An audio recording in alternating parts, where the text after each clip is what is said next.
Bonjour à tous. Donc nous, on va rentrer un peu plus dans le cas concret d'un programme d'activité physique adapté. Donc, qu'est-ce qu'un programme d'activité physique adapté? Donc, la HAS nous donne une définition. Elle justifie l'APA pour les personnes en incapacité de pratiquer des activités physiques ou sportives ordinaires en autonomie et en sécurité et considérées physiquement inactifs car n'ayant pas un niveau d'activité physique conforme aux recommandations de l'OMS. Pour l'HAS, un programme d'APA, c'est un programme qui se compose de 2 à 3 séances d'activité physique par semaine sur une période de 3 mois, éventuellement renouvelable. Donc, chaque séance doit durer environ 45 à 60 minutes et associer une activité physique d'endurance et de renforcement musculaire. Donc voilà, ça c'est ce que nous dit l'HAS. Après, sur le terrain, qu'est-ce qu'il en est? Parce que 2 à 3 séances d'activité physique par semaine, ce n'est pas donné à tout le monde, notamment avec, pour revenir à la question sur la prescription d'activité physique. Donc si les personnes viennent pratiquer un programme d'activité physique, c'est qu'elles ont eu une prescription médicale. Sauf que cette prescription médicale ne donne pas droit à un remboursement de la part de la sécurité sociale. Et oui, c'est désolée de casser un petit peu les choses. Cette prescription, elle va permettre aux patients, aux pratiquants, de s'engager dans une pratique d'activité physique à des fins de santé, et ça permet de reconnaître l'activité physique adaptée comme une thérapie non médicamenteuse pour que la personne aille mieux au quotidien. Par contre, il peut y avoir des remboursements de la part des mutuelles. Ça va dépendre des contrats et ça dépendra des mutuelles. Donc le programme d'APA, à qui il s'adresse? Il va s'adresser à toutes les personnes à besoins spécifiques. Donc nous, aujourd'hui, par exemple, chez APA de Géant, on travaille de la crèche à l'EHPAD en passant par toutes les situations de vie qu'on peut rencontrer entre ces deux extrémités. Donc, des personnes avec une affection longue durée, maladie chronique, des personnes douloureuses, des seniors, des enfants, de l'obésité ou simplement des personnes éloignées de la pratique, sédentaires, qui veulent se remettre progressivement à l'activité physique. Donc ça va être un accompagnement individualisé parce qu'on va adapter l'activité à chaque personne, à chaque pathologie et en fonction de ses capacités. L'activité physique adaptée, ça ne concerne pas que le corps. On va prendre la personne dans sa globalité, donc ce qu'on appelle la sphère biopsychosociale. Donc le corps, la physio, la psycho et tout le côté social avec, quand c'est possible, la pratique de groupe, les échanges avec les autres pratiquants et avec l'enseignant en activité physique adaptée. Le programme d'APA, donc, il est dispensé par un professionnel de l'activité physique adaptée. Annabelle vous a donné les professionnels de l'APA, kiné, ergo, psychomote et enseignant en activité physique adaptée. Ce programme, il doit être borné dans le temps. Donc, à minima 3 mois, la littérature montre qu'il n'y a pas de bénéfice sur la santé à moins de 3 mois de pratique.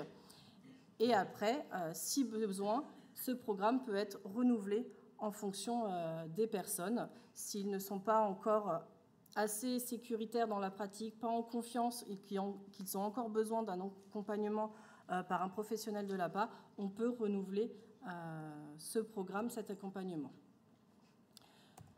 Donc, qu'est-ce que l'on fait qu'est-ce que fait le pratiquant lorsqu'il s'engage dans un programme d'activité physique adaptée? Donc, dans un premier temps, il aura un bilan de conditions physiques. On le verra plus en détail après. Puis, les séances de travail. 1, 2, 3, 12 séances, voire peut-être plus en fonction des personnes. Et à la fin de ce programme, il va refaire un bilan de conditions physiques. Soit ça sera un bilan de fin, ou soit ça sera juste un bilan de réévaluation qui va nous permettre de voir l'évaluation, la progression de la personne pour par la suite réadapter le programme qu'on va lui proposer. Donc, ce bilan de conditions physiques, il est composé de 3 parties. Donc, il va y avoir des tests physiques qui vont permettre d'évaluer différentes composantes, l'endurance, la force, la souplesse, endurance, force, souplesse et équilibre. Merci. Il va y avoir des auto-questionnaires, donc des questionnaires, on les verra un petit peu plus en détail, et un bilan motivationnel. Donc c'est un échange qu'on va avoir avec le patient, le pratiquant, pour connaître un petit peu ses objectifs, pourquoi il vient nous voir et quelles sont toutes les conditions. Donc les questionnaires, ils sont au nombre de 2. Donc c'est questionnaire de l'ONAPS qui va être une auto-évaluation de la quantité d'activité physique et l'évaluation des comportements sédentaires au cours de la semaine. Donc ça va être, on va les évaluer au niveau professionnel, au niveau du domicile et au niveau des activités de loisirs. On prend vraiment en compte la personne dans sa globalité, dans sa journée, qu'est-ce qu'elle est amenée à faire en termes d'activité physique et de comportement sédentaire. Donc souvent, ça questionne parce que là, si je vous demande à l'instant T combien de temps vous faites d'activité physique par jour et combien de temps vous restez assis ou dans la journée ou dans la semaine, eh ben, ça demande de réflexion et au bout du compte, on se rend compte, ah oui, peut-être qu'au final, je bouge beaucoup, plus que je ne pensais, ou au contraire, je me dis, ah mince, j'ai beaucoup de temps de sédentarité. Donc voilà, ça permet un petit peu à la personne de faire un état des lieux. On va avoir le questionnaire de perception de la santé, un questionnaire Garnier. Donc ça va vraiment être un auto-questionnaire qui va être avec des échelles allant de 1 à 10 sur différents thèmes où la personne va s'auto-évaluer vraiment en fonction de sa perception. Je vais vous donner les items, je ne les ai pas par cœur. Donc il va y avoir 6 critères qui sont évalués: la forme physique, le poids idéal, l'alimentation, la qualité de sommeil, le niveau de stress et l'état de santé général. Et pendant ce bilan, on va échanger sur l'objectif de la personne, ses freins, ses leviers à la pratique d'une activité physique et qu'est-ce qu'il peut faire dans son quotidien, dans sa semaine, pour ajouter de l'activité physique. Notre objectif en tant qu'enseignant NAPA, c'est vraiment de rendre la personne la plus autonome possible et de l'accompagner au mieux pour qu'elle rajoute de l'activité physique dans son quotidien. On ne parle pas de sport, on parle vraiment d'activité physique. Au niveau des tests physiques, donc on va réaliser, donc là le bilan de conditions physiques que je vous présente, c'est le bilan qui est propre à toutes les maisons sport santé. Donc si vous envoyez une personne vers une maison sport santé, toutes les personnes réaliseront le même bilan de conditions physiques. Tous les tests réalisés sont approuvés scientifiquement. Il y a des normes en fonction de l'âge et du sexe de la personne. Donc, dans un premier temps, on va lui faire pratiquer 6 minutes de marche. Donc, c'est vraiment de la marche. À minima, pour réaliser ce test, il faut une longueur de 20 mètres. Il se réalise sur 20 mètres ou sur 30 mètres. La personne a la possibilité de réaliser le test avec une aide, une canne, un déambulateur, si on a des personnes mal marchantes. Et elle peut même s'arrêter au cours des 6 minutes. Donc, nous, on notera les pauses. Mais l'objectif, c'est de voir ce qu'elle est capable de faire en 6 minutes. Est-ce qu'elle est capable d'aller chercher son pain qui est à 300 mètres ou est-ce que 300 mètres, pour l'instant, c'est encore trop dur pour elle et elle ne peut faire que 100 mètres. Ensuite, on aura un test d'équilibre. Donc, tenir sur un pied, 30 secondes, pied droit, pied gauche. Puis, on aura un test de relevé de chaise. Donc, pendant 30 secondes, on va lui demander de s'asseoir et de se relever de la chaise. On va compter le nombre de répétitions qu'elle fait sur ces 30 secondes et ça va nous permettre d'évaluer un petit peu la force de ses membres inférieurs et de voir ce qu'elle est capable de faire voilà, dans sa journée, dans son quotidien. Est-ce que voilà, sortir de son canapé, ça va être difficile, ou est-ce qu'au contraire, ça va être facile et c'est quelqu'un de plutôt dynamique. Au niveau de la souplesse, on réalise 2 tests. Donc les tests du Rashi, qui se fait en position debout.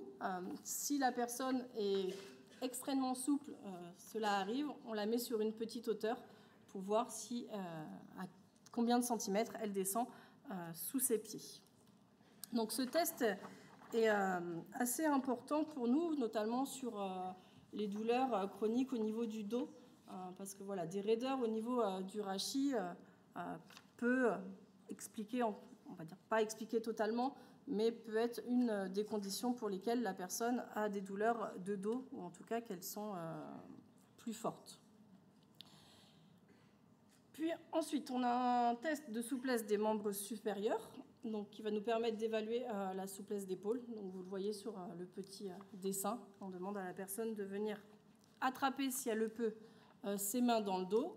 Si ce n'est pas possible, ce n'est pas grave. On va mesurer la distance entre les 2 mains. Donc, on le fait côté droit et côté gauche, parce qu'en fonction des articulations, on va avoir une personne d'un côté qui ne va pas avoir de soucis et de l'autre qui va au contraire être à plus de 10 cm. Pour finir, en termes de tests physiques, on va mesurer la force des membres supérieurs avec un hand grip. Donc on va demander, voilà, avec la petite machine que vous voyez, on va demander à la personne de serrer le plus fort possible la machine et ça va nous donner sa force de préhension. Cette mesure est un bon indicateur au niveau de la sarcopénie. Voilà, une personne qui va avoir très très peu de force au niveau de la préhension, ça peut être des signes de sarcopénie. Donc une fois qu'on a réalisé tous ces tests, nous on va les rentrer dans notre logiciel métier et ça va sortir un profil du pratiquant, de la personne. Donc on revoit tous les tests que l'on a pu faire et ça nous donne une forme de toile d'araignée. Donc on voit un petit peu où la personne se situe par rapport à la norme en fonction de son âge et de son sexe. Donc tous les tests que je vous présente là aujourd'hui, c'est des tests que vous pouvez réaliser aussi pour vous situer un petit peu en termes de conditions physiques. C'est valable pour vos patients pratiquants, mais c'est également valable pour nous professionnels. Donc une fois qu'on a réalisé ce bilan, donc on voit, si on prend notre personne, Michel par exemple, on voit qu'en termes de souplesse d'épaule, il est très bien. Test de marche, c'est pas mal, il a un bon périmètre de marche. Le relevé de chaise, pareil, il a une bonne force des membres inférieurs, une bonne force des membres de préhension, une bonne souplesse au niveau d'épaule et au niveau du rachis. Par contre, on peut se rendre compte qu'il a une grosse faiblesse en termes d'équilibre. Donc on sait que nous, dans notre programme, on ne va pas exclure toutes les composantes parce qu'on travaille toujours sur toutes les composantes, on n'en exclut aucune, mais il va falloir orienter notre travail un petit peu plus précisément sur l'équilibre. Donc les séances de travail, je ne vais pas vous donner un type d'exercice, un nombre de répétitions, parce que lorsqu'on travaille en activité physique adaptée, nos séances sont variées, elles sont ludiques. Bien sûr, elles vont être adaptées aux capacités et aux besoins de la personne. Ça, c'est le bilan de conditions physiques qui nous permet de le faire. Et ces séances, elles peuvent se passer en individuel ou collectif. Donc, on va utiliser des activités sportives pour atteindre des objectifs, pour répondre aux besoins du patient, mais on va les détourner. Donc, sur une séance, on va pouvoir faire du yoga adapté, du renforcement musculaire. Sur l'autre, on va aller faire du basket, du mini-golf. Voilà, la diversité de ce qu'on peut proposer. Nous, ce qui nous intéresse, c'est que les personnes viennent, prennent plaisir à pratiquer et ainsi reviennent. Et ça incite au changement de mode de vie, à ajouter l'activité physique dans son quotidien. Donc, lors de ces séances, on va travailler les différentes composantes que l'on a vues, mais on va également travailler au niveau de la coordination, au niveau de la mémoire, et puis bien sûr tout le côté social de la pratique en collectif lorsque la personne a la possibilité de pratiquer en collectif. Donc une fois que la personne a réalisé son nombre de séances, donc à minima sur 3 mois, on va la réévaluer. Donc elle va de nouveau repasser un bilan de conditions physiques, donc elle va repasser tous les tests qu'elle a fait, les différents questionnaires, et ça va nous permettre de voir l'évolution qu'il y aura eu par rapport au travail effectué, si elle a atteint ses objectifs. Et voilà. Donc en fonction des résultats de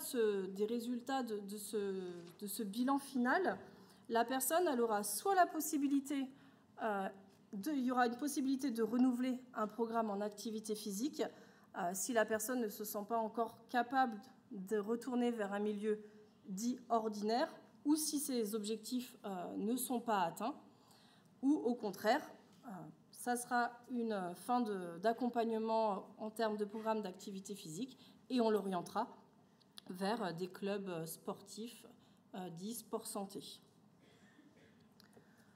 Donc si on reprend notre petite toile d'araignée de tout à l'heure, c'est pas la même, hein, on voit que les résultats ne sont pas les mêmes. Là, vous voyez 3 couleurs. Donc c'est que cette personne a réalisé 3 bilans de conditions physiques et on voit l'évolution en fonction des différents bilans. Donc le jaune, c'était le premier bilan, puis le bleu et le rose, le dernier bilan. Donc on voit une évolution au fur et à mesure des semaines et des mois, parce que du coup, elle a réalisé 3 bilans, ce qui veut dire qu'elle a eu 6 mois d'activité physique adaptée. Le tie-up and go, vous le voyez, il est en 0, je ne vous en ai pas parlé, parce que c'est un test qu'on réalise, qu'on fait passer aux personnes qui ne sont pas capables de réaliser les 6 minutes de marche. Donc là, la personne que l'on a, à qui on a fait passer ces bilans, était capable de réaliser les 6 minutes de marche. Donc, elle n'a pas passé le tie-up and go.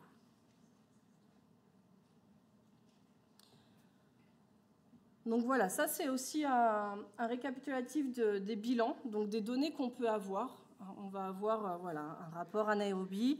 Le test de 6 minutes de marche va nous donner une vitesse de marche, un périmètre de marche.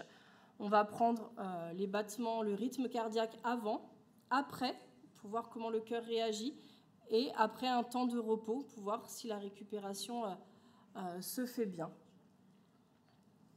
On prend également la saturation pour voir comment, avec un oxymètre de pouls. Donc une fois que, qu'est-ce qu'on fait de toutes ces informations? Donc nous, on a notre bilan, il est là, on sait ce qu'on a fait, on sait ce que la personne est capable de faire, où elle est arrivée, mais qu'est-ce qu'on fait de ce bilan? Donc on va le transmettre au prescripteur, parce que le prescripteur ne peut ne pas être le médecin traitant, si c'est l'oncologue qui prescrit l'activité physique, par exemple. Donc on va transmettre le bilan à l'oncologue, au médecin traitant également, et à tous les professionnels de santé qui gravitent autour de la personne peuvent avoir accès à ce bilan si on a la validation du patient ou du pratiquant. Et ce bilan, on va également le transmettre à l'éducateur sportif E3S, formé sport santé, si la personne a fini son programme d'activité physique adapté avec un professionnel de l'APA et peut retourner vers le milieu plus ordinaire. Donc on va le renvoyer, on va l'orienter vers un club sport santé avec son bilan de conditions physiques. Comme ça, l'éducateur sportif aura une base de départ et sera ce qu'est capable de faire le pratiquant qui voit arriver.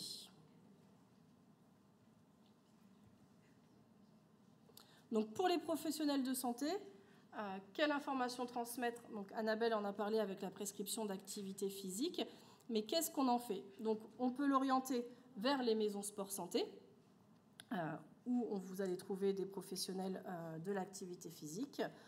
On peut également trouver les professionnels de l'APA. Il y a un annuaire avec la SFP-APA, la Société française des professionnels de l'activité physique adaptée. Donc voilà, sur Internet, ou l'orienter vers un kinésithérapeute, ergothérapeute ou psychomotricien si elle a des limitations fonctionnelles sévères. Voilà.